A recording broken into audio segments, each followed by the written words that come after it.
Good morning. Daily and short blogger Swapna তোমাদের কাছে আবার একটা নতুন ব্লগ নিয়ে চলে এসেছে। দেখো আজকে আমার এই যে ছোটো ছোটো জবা গাছগুলোতে কত ফুল ধরেছে, পাঁচটা ফুল ধরেছে, দেখতে পাচ্ছ তোমরা? এই দেখো, দেখেই না সকালবেলা মনটা খুব আনন্দে পড়ে গেল। আর আমার চোখের অবস্থা খুব খারাপ, আমার চোখে অ্যাসিড আক্রমণ হয়েছে, অ্যাসিড পোকার আক্রমণ হয়েছে, এই জন্য চোখের অবস্থা খুবই খারাপ।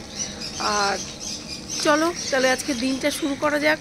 তোমাদের এই গাছে জল দেওয়া, গাছের পরিচর্যা দিয়ে যে দিনটা শুরু করি, চলো আজকে দিনটা শুরু করা যাক। তারপরে আজ রান্না করাই আছে, বিকেলবেলা কোথায় যাই, আজকে একটু মায়ের বাড়ি যাওয়ার খুব ইচ্ছা আছে, দেখা যাক চোখটা কেমন থাকে। বিকেলে একটু মায়ের বাড়িতে যাব, তোমাদের সঙ্গে ভেবেছিলাম শোভাবাজার রাজবাড়িতে একটা খাদ্য মেলা হচ্ছে, সেটা তোমাদের সাথে শেয়ার করব, কিন্তু জানি না চোখটা যা সমস্যা দিল, কিছুই হলো না। হ্যাঁ চলো তাহলে আগে গাছের পরিচর্যা করা যাক, তারপরে তোমাদের সঙ্গে শেয়ার করব সব কিছু, সারাদিনে কী কী করলাম।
চলো গাছেতে জল দেওয়া হলো, এইবারে জামা কাপড় মেলবো।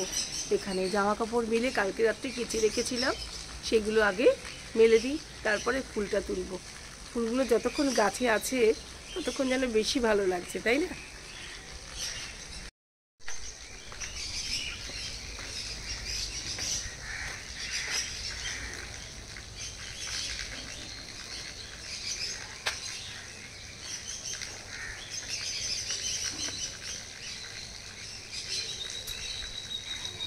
এই ফ্ল্যাটের ছাদে কোনো দড়ি টানানোর ব্যবস্থা নেই, মানে দড়ি টানাতে দেয় না, এই জন্য বাধ্য হয়ে এগুলোকে দেওয়া হয়। হ্যাঁ, শুধু ফ্ল্যাটের মালিক না, তোমাদের বলেছি আমার হাজব্যান্ডও ভীষণ বদমাইশ মানুষ, ওনার প্রয়োজনাতেই মানে কোনো দড়ি টানানোর ব্যবস্থা নেই। আমি অনেকবার বলেছিলাম, কিন্তু এরা দড়ি টানাবে না কিছুতেই, কারণ এদের সবার বারান্দা আছে, ওয়াশিং মেশিনের কাছে, কিন্তু মেনে দেয়। আমার তো ছোট্ট একটা ঘর, এইসব কারণেই এটা কেনা। এই কী করবো বলো, ঘরের শত্রুই যদি বিভীষণ হয় তাহলে তো কিছু করা থাকে না, এই হচ্ছে ব্যাপার।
চলো এবার ফুলগুলো তুলে নিই, জামা কাপড় মেলা সব হয়ে গেছে, এবার ফুলগুলো তুলে নেব, তারপরে নিচে যাব।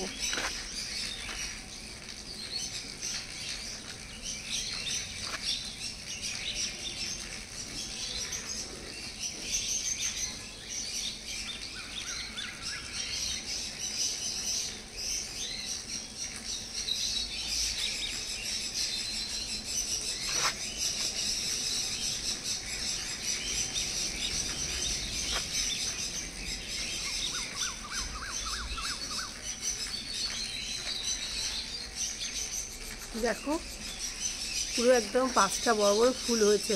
তবে জানো তো, আমার ব্যাঙ্গালোরের বাড়িতে একটা হলুদ জবা পেয়েছিলাম, সেটা আমি এখানে খুব খুঁজছি কিন্তু পাচ্ছি না। তোমাদের যাদের হলুদ জবা হয় তারা একটু আমাকে জানিও তো। আর একটু যদি পারো একটা ছোট্ট ফটো কিংবা তুলে তাহলে একটু দেখিও। হ্যাঁ, আমার হলুদ কালারটা ভীষণ প্রিয়, হলুদ জবা, হলুদ গোলাপ আমি ভীষণ ভালোবাসি। চলো, ফুল তোলা হয়ে গেছে আর তারপরে এবারে কাজ শুরু করব।